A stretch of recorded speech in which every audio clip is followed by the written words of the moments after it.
Eh bien, très cher frère africain, bonjour. C'est avec un cœur qui saigne que je vous fais cette demi-vidéo à travers ce qui se passe aujourd'hui en Libye.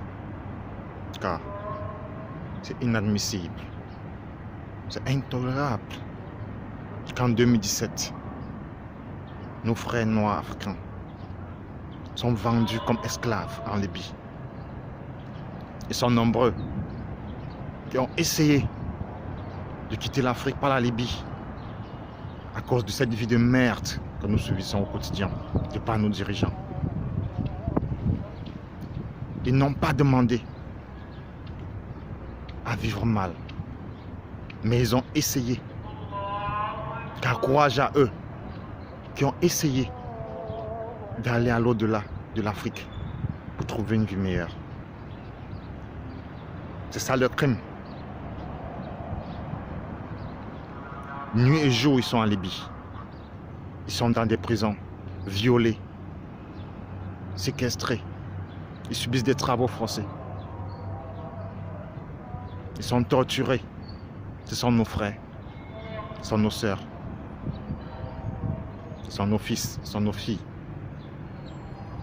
Mais la question que je me demande, je me pose, que font nos dirigeants africains? Que font nos leaders? Tous le savent, à travers les services de renseignement, ils le savent. Ils savent exactement ce qui se passe en Libye. Mais personne ne bouge le moindre doigt, le moindre petit doigt. C'est vraiment regrettable, que c'est lamentable.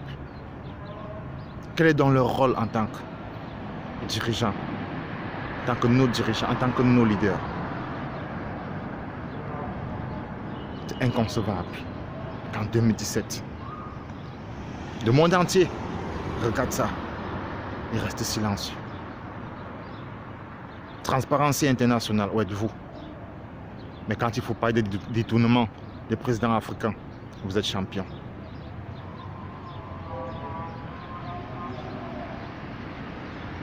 Que direz-vous de ce qui se passe, de cet esclavage qui a pris tout le temps de naître en Libye?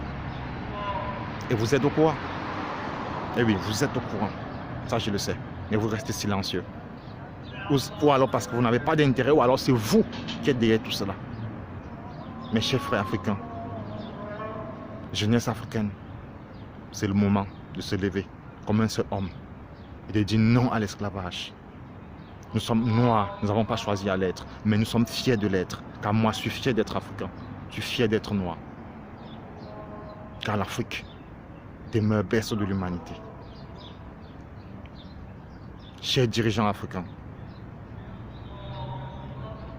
chers dirigeants africains, chers leaders africains, mais où est le président de l'Union africaine? C'est regrettable. C'est vraiment regrettable. Mais levez-vous, mais faites votre travail. On vous a élu pour ça. Mais debout, mais agissez. Mais agissez, c'est le moment. Et de ce fait, je dirais à tous les Africains des quatre coins du monde de prendre d'assaut l'ambassade libyenne, peu importe où cette ambassade se trouve, et de dénoncer, car je vous l'assure, nos frères souffrent. Et c'est inconcevable que l'esclavage puisse, cet esclavage qui a tant fait du mal à l'Afrique, puisse continuer dans cette lancée, dans les mêmes ordres d'idées qu'au passé. Alors, c'est un appel à tous les dirigeants africains, à tous les leaders africains. C'est maintenant ou jamais de vous lever comme un seul homme et de montrer au monde entier que l'Afrique n'est pas fardeau de l'humanité comme ils ont tendance à nous faire découvrir, de comprendre. Je vous assure, chers Africains, levons-nous comme un seul homme. C'est le moment. C'est le moment ou jamais, c'est maintenant ou jamais. Je vous remercie.